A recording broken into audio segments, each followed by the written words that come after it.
Biarlah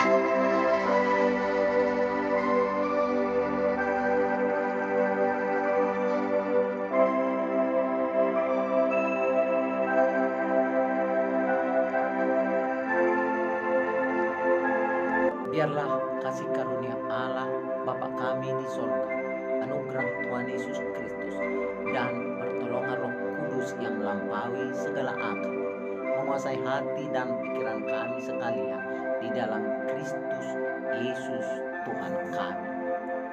Amin. Saudara-saudara yang saya kasihi dalam persekutuan dengan Tuhan, ada banyak pengajaran yang menjelaskan kepada orang-orang Kristen bahwa keselamatan itu adalah keselamatan yang telah ditetapkan, yaitu keselamatan yang disebut predestinasi, bahwa sekali diselamatkan akan tetap diselamatkan. Tentu saja saya setuju dengan ajaran itu sepanjang ajaran itu dipahami sesuai dengan firman Tuhan. Selain dari predestinasi, ada lagi satu ajaran yang perlu kita cermati, yaitu ajaran yang mengatakan bahwa Allah secara sengaja menetapkan adanya orang untuk binasa. Bahwa sifat Allah adalah sifat kasih, bahwa sifat Allah juga adalah sifat keadilan, bahwa sifat Allah juga menghendaki semua orang diselamatkan. Adanya orang yang berpendapat bahwa seseorang telah ditetapkan untuk binasa tanpa peduli pada suatu alasan mengapa orang itu ditetapkan untuk binasa. Dan sebaliknya ada orang yang sudah ditetapkan untuk diselamatkan. Jikalau benar demikian, itu berarti bahwa Allah tidak memerdekakan semua orang. Artinya proses orang dihukum atau tidak dihukum itu, selamat atau tidak selamat itu, lebih dipengaruhi oleh sepihak subjek, yaitu Allah sendiri saja. Yang benar dalam hal Allah mengasihi manusia, Allah tidak berharap manusia mengasihinya dengan secara paksa, tetapi Allah menempatkan manusia sebagai subjek untuk memilih. Itulah sebabnya Yesus mengatakan bahwa anak manusia datang bukan untuk menghakimi diri, melainkan untuk menyelamatkan. Tetapi Allah selalu melibatkan manusia untuk kemudian dia mengambil keputusan dan sikap atas manusia itu. Ketika seseorang menafsirkan mengenai perkataan Yesus, "Aku telah memelihara mereka dan tidak seorang pun yang binasa dari antara mereka," maksudnya murid-murid itu, selain daripada dia yang telah ditentukan untuk binasa. Saya termasuk orang yang heran kepada mereka yang menganggap bahwa kalau Yudas itu binasa adalah karena telah ditetapkan oleh Allah, di dalam pengertian seolah-olah Yudas itu ditetapkan untuk binasa, tidak terkait dengan perbuatannya. Perbuatan yang di dalam Alkitab telah dicatat. Yang pertama, dia adalah bendahara yang tidak jujur. Dia adalah pembicara pembela kemiskinan untuk sebuah dalih. Dia adalah orang yang mencium pipi Yesus dengan tidak tulus, dan dia adalah orang yang memanfaatkan keberadaan Yesus untuk menjadi sumber keuntungan yang bersifat ego. Di dalam sepanjang perjanjian lama, termasuk kepada orang-orang Niniwe yang sudah sangat berdosa, yang sudah bahkan disesalkan oleh Nabi Yunus, Allah bahkan mengutus Yunus kepada orang-orang Niniwe. Sementara Yunus yakin orang Niniwe tidak mungkin bertobat. Mereka ternyata diampuni oleh Tuhan. Apalagi dengan Yudas yang beroleh kasih karunia dan dipilih oleh Yesus. Selalu ketika Tuhan menghukum satu bangsa, ketika Tuhan menghukum seorang pribadi, Tuhan tidak pernah tidak punya alasan. Jadi ketika ada pendeta yang berkata memang Yudas telah ditetapkan untuk binasa, tanpa mengaitkannya kepada perbuatan Yudas yang salah, setidaknya tanpa mengaitkannya kepada ketidakadaannya sikap Yudas mengaku dosa dan bertobat minta ampun kepada Tuhan, maka saya menganggap, saudara-saudaraku, orang-orang yang mengajarkan penetapan Yudas untuk binasa Dalam paham bahwa pokoknya Yudas terkodratkan untuk dibinasakan, sungguh-sungguh tidak pernah pakai pikiran yang normal. bagaimana kita mau mengajarkan bahwa pada satu sisi betapa jahatnya manusia di Niniwe, tetapi Allah begitu bersabar untuk menunggu mereka bertobat. Dan pada sisi lain ada orang yang dia tetapkan sendiri untuk harus binasa. Dengan begitu kita menggambarkan seolah-olah Tuhan tidak memiliki satu standar yang konsisten dan rapi. Saya tidak pernah melihat Tuhan membinasakan seseorang, menghukum dan menetapkan orang untuk mengalami musibah hanya karena dia berdaulat, hanya karena dia berkuasa kepada satu pohon ara sekalipun. Yesus punya alasan untuk membuat pohon ara itu tidak berbuah. Tuhan punya alasan lebih daripada sebatas pengutukan itu. Sehingga saya berkesimpulan, tidak pernah ada sebuah tindakan Tuhan yang menghukum dan memberi upah tanpa alasan. Tuhan tidak akan pernah membiarkan kita terkutuk dan binasa tanpa kita membuang diri kita dari sebuah kesempatan. Tetapi kuasa Tuhan adalah ketika Dia memiliki kedaulatan untuk menetapkan keadilan sebagai sifat yang selalu melekat kepada diri. Bahwa Tuhan menghargai dirinya untuk tidak disepelekan oleh manusia adalah betul. Tetapi tidak pernah Tuhan menolak setiap orang yang bertobat. Tidak seorang pun yang Tuhan tolak untuk datang kepada kasih karunia, termasuk dari agama apapun, termasuk dari pembunuh seberapa orang pun dia bunuh, termasuk dari penyesat sesempat banyak orang pun dia sesatkan. Ketika seseorang datang bertobat kepada Tuhan, Tuhan tidak pernah menghukum dan menetapkannya untuk binasa. Tuhan selalu memilih untuk menyelamatkan.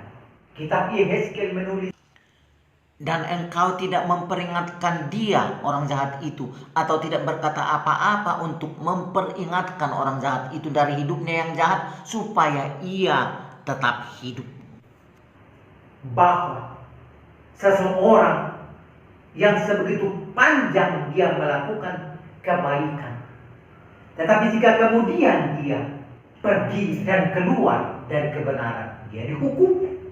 Tetapi sebanyak apapun orang melakukan kejahatan, ketika dia berbalik kepada Tuhan, Allah tidak pernah menghukum, meskipun jika berdasarkan keadilan manusia, jika orang sudah berbuat kejahatan yang sudah super maksimal, tidak ada kesempatan untuk bertobat. Tuhan tidak memberikan peluang kepada kita untuk berpikir bahwa Dia menetapkan seseorang untuk binasa tanpa alasan. Saya mau menyarankan semua pendeta untuk tidak keliru soal ini.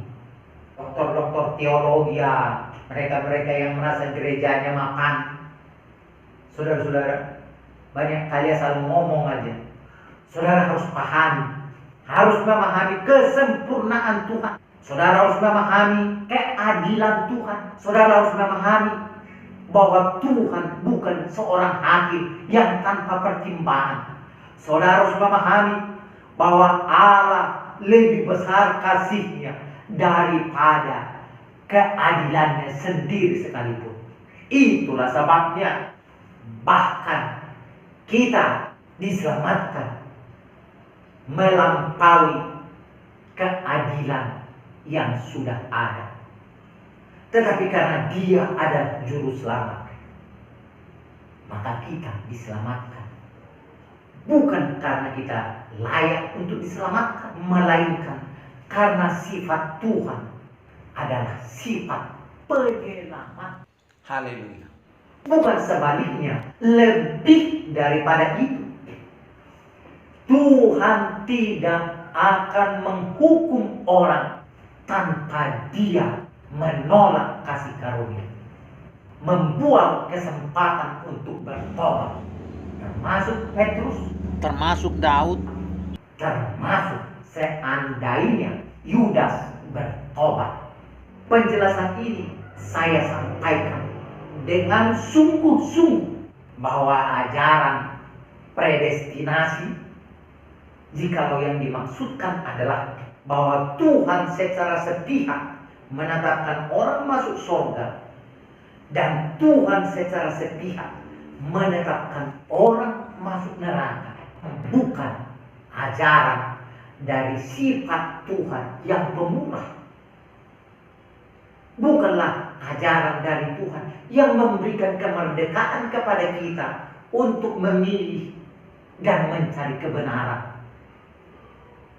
Bukanlah ajaran dari Tuhan yang memberikan kedaulatan kepada kita, bahwa jikalau kita menghendaki kebenaran, bahwa jikalau kita menghendaki sorga, bahwa kita membutuhkan Yesus, bahwa kita memanggil Yesus, ternyata kita sudah ditetapkan untuk binasa. betapa mengerikan ajaran ini.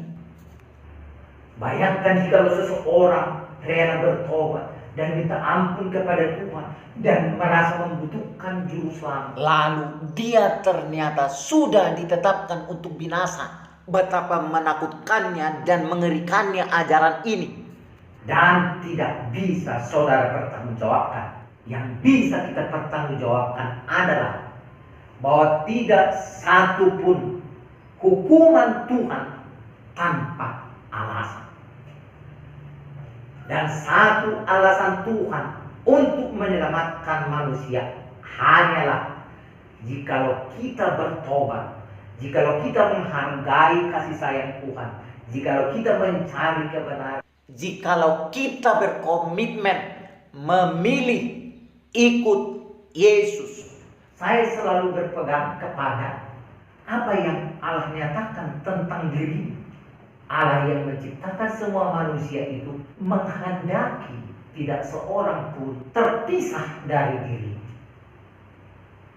Termasuk kepada Adam dan Hawa, Allah memberikan pilihan, tidak menjadikan Adam dan Hawa untuk sedemikian rupa untuk harus tertipu. Tetapi Allah memberikan kepada Hawa dan Adam sebuah kehendak bebas, di mana kehendak bebas ini tidak diukur-ukur oleh Allah untuk dia bertindak bebas. Ketika Allah memberikan kehendak bebas kepada manusia, itu berarti Allah telah membatasi dirinya untuk mengintervensi kehidupan manusia. Allah telah berbagi kedaulatan dengan manusia itu.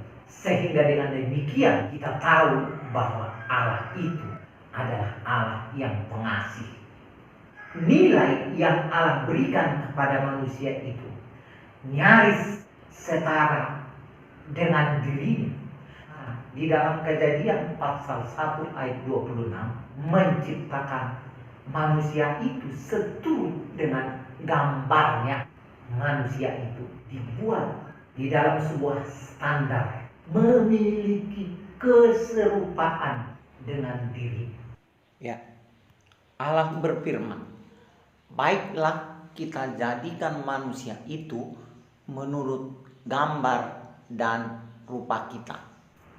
Jadi, miniatur dari kebesaran Allah, miniatur dari kemerdekaan dan kedaulatan Allah, miniatur dari semua kemuliaan, keluhuran yang ada pada diri Allah, Tuhan tetapkan tergambar dari manusia itu sendiri.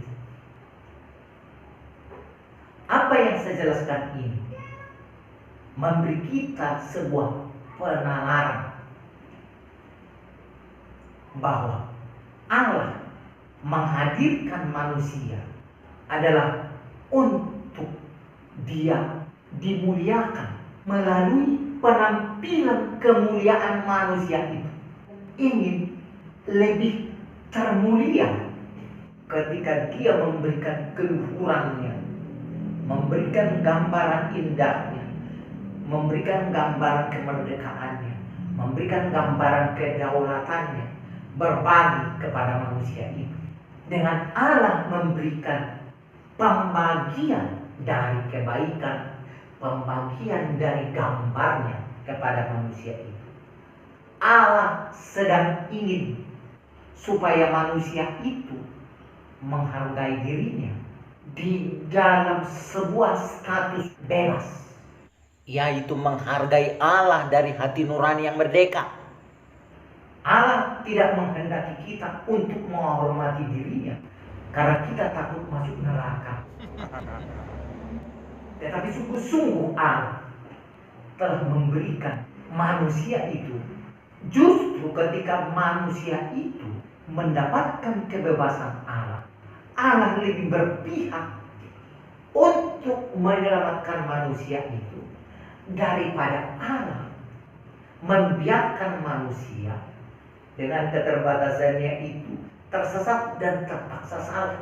Dalam kitab Roma pasal 5 ayat 8 dikatakan di sana,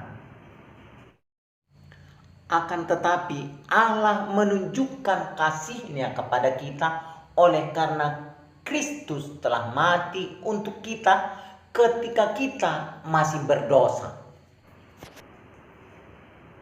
bahwa ketika kita berbuat jahat, ketika kita menjadi seteru Allah, ketika kita menjadi masing-masing pendosa, pada masa kita menjadi sangat membenci kebenaran itu, Allah Di dalam Yesus Kristus telah tersalib dan memperdamaikan kita dan mati demi kita untuk keselamatan kita. Lebih-lebih sekarang kita pasti diselamatkan oleh hidupnya. Nah, ketika kita telah menerima kasih karunia melalui tersalibnya Yesus untuk menanggung penebusan akan dosa kita, penebusan kita dari dosa-dosa kita, maka lebih daripada itu, ketika kita sudah berdamai dengan Allah, ketika kita sudah mengikuti kesepakatan dengan Allah untuk mentaati Allah, maka pastilah kita diselamatkan. Nah, begitulah prinsip yang digambarkan tentang kuatnya Allah mengasihi manusia, tentang begitu mengagumkannya kasih itu diberikan kepada manusia. Kita sangat sedih ketika bermunculan pengajaran yang oleh banyaknya pengajaran ini dari orang-orang yang merasa gelar akademis di dalam bidang teologis, kita melihat, saudara-saudaraku, justru semakin banyak bermunculan ajaran itu seperti menggambarkan bahwa Allah yang kita kenal, Allah Abraham itu, Allah di dalam Yesus itu, seolah-olah tidak memiliki standar yang tertib, seolah-olah dia tidak memiliki sebuah sistem yang rapi di dalam pengelolaannya pada ciptaan, termasuk pada program yang besar di dalam penyelamatan manusia. Itulah yang kita lihat dari soal pengajaran yang muncul dari dua hal yang sangat berbeda. Pengajaran yang muncul dari soal yang pertama, manusia ditetapkan untuk binasa dan manusia ditetapkan untuk diselamatkan.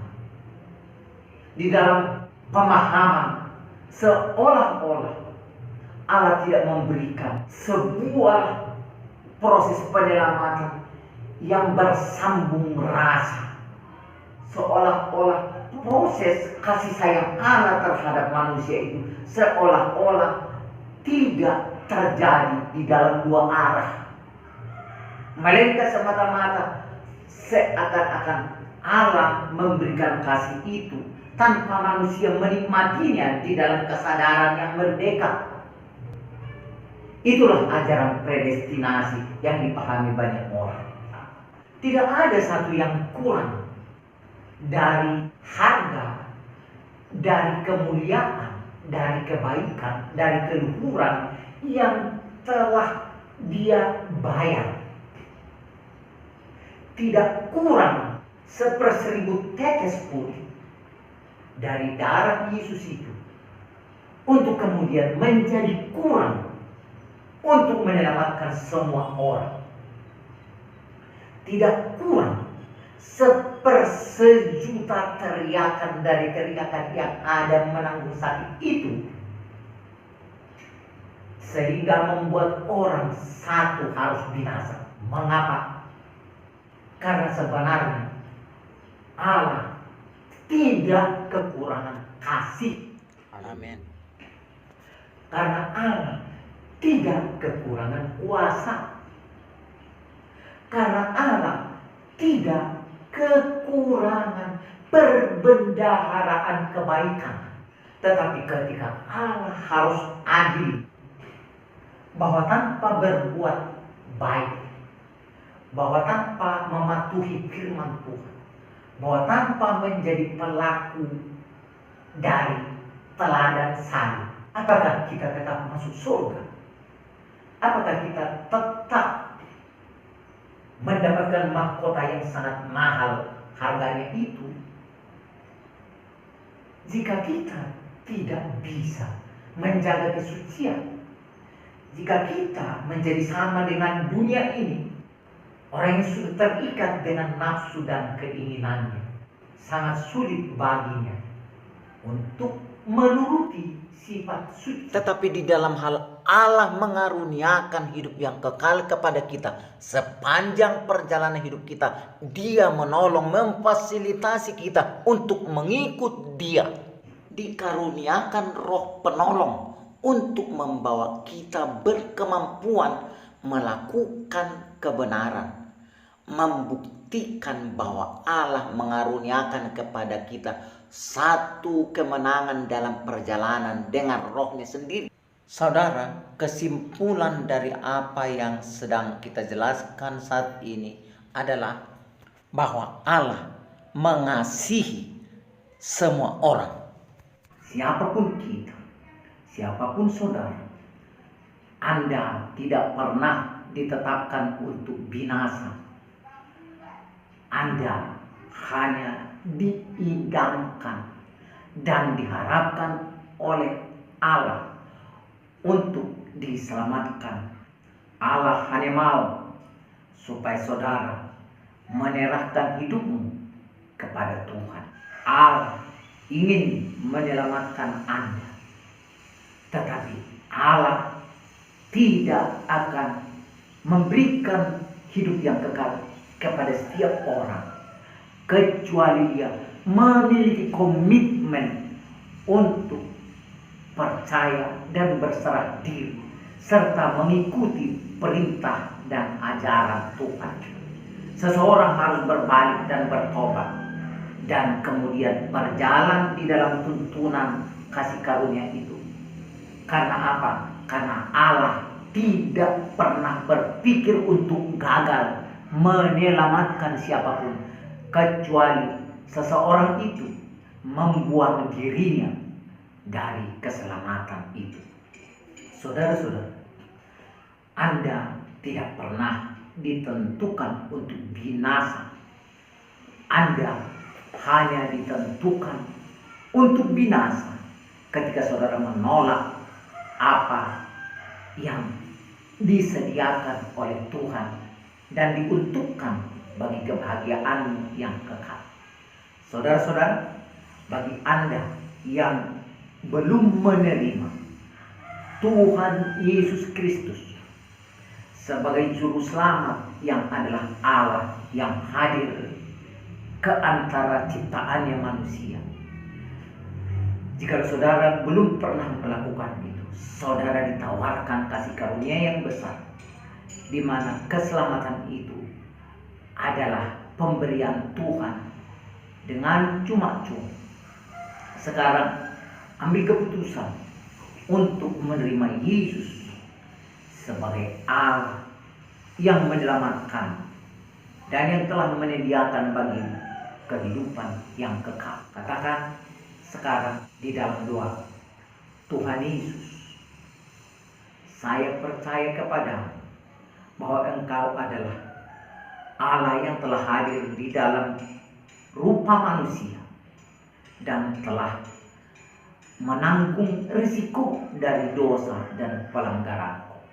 Aku percaya bahwa Engkau telah tersalib di Golgota, dan saya percaya bahwa Engkau setelah menanggung dosa-dosaku dan mati di kayu salib serta dikuburkan, bahwa Engkau telah bangkit dari antara orang mati dan telah kembali ke tahta sorga yang mulia dan menyediakan tempat bagiku. Karena aku sekarang menerima Engkau sebagai Allah yang menjadi juru selamatku. Saya memohonkan kepadamu, Engkau menerimaku sebagai anakmu dan menyelamatkanku serta mengampuni seluruh dosa-dosaku. Aku menyerahkan hidupku untuk dipimpin oleh Roh Kudus sampai aku mendapatkan kekuatan untuk mengikut Tuhan di dalam kasih karunia yang besar. Di dalam nama Tuhan Yesus Kristus. Amin. Bagi saudara-saudara yang telah mendengarkan firman ini, bahwa apa yang dilakukan oleh Yesus di Golgota adalah pusat dari segala yang saudara butuhkan. Bahwa di dalam penderitaannya di kayu salib, dia menanggung segala dosa dan akibat dosa. Dia menanggung sakit penyakitmu, dan dari penderitaannya dipancarkannya kuasa kesembuhan, dan dari penderitaannya dipancarkannya kekuatan untuk melepaskanmu dari keterikatan akan segala bentuk dosa apapun. Dari penderitaannya di kayu salib dipancarkannya segala penyembuh dan perlindungan atasmu dari segala penyakit, bakteri, virus, sejenis apapun. Di dalam nama Tuhan Yesus akan melindungi engkau. Bagi saudara yang memerlukan kesembuhan, buka hati dan iman, saya berdoa kepada mereka yang telah membuka hatinya dan percaya. Saat ini saya berdoa di dalam nama Tuhan Yesus, mereka yang menanggung penderitaan sakit penyakit, sakit penyakit bentuk apapun itu, COVID-19, kanker paru-paru, lever, usus, dan segala bentuk sakit penyakit yang ada di muka bumi ini saat ini, kepada siapapun yang memberikan tanggapan atas firman ini, di dalam nama Tuhan Yesus, engkau dibebaskan, disembuhkan, dilepaskan dari segala rantai setan dan hukum kepanaan yang ada di dunia. Aku berdoa, engkau ditaruhkan kepada hukum kekekalan, di mana Allah sendiri yang berkuasa dan menetapkan kehidupan bagimu. Haleluya. Saudara-saudara, selamat bagi Anda yang telah menerima Tuhan Yesus Kristus menjadi Allahmu, Rajamu, dan Tuhanmu sampai pada hidup yang kekal. Haleluya. Sekarang saya akan memberikan berkat bagimu, dan terimalah dengan iman. Kasih karunia Allah, yaitu Bapa kita di sorga, di dalam nama Tuhan Yesus Kristus, serta pertolongan dari Roh-Nya yang hidup, yaitu Roh Kudus, kiranya memberkati, melindungi, dan memberi engkau kelepasan, kemerdekaan, kebahagiaan sampai hidup yang kekal.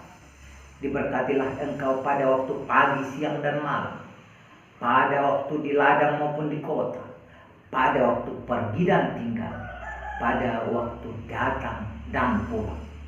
Tuhan Yesus Kristus memberkati engkau sekarang sampai selama-lamanya.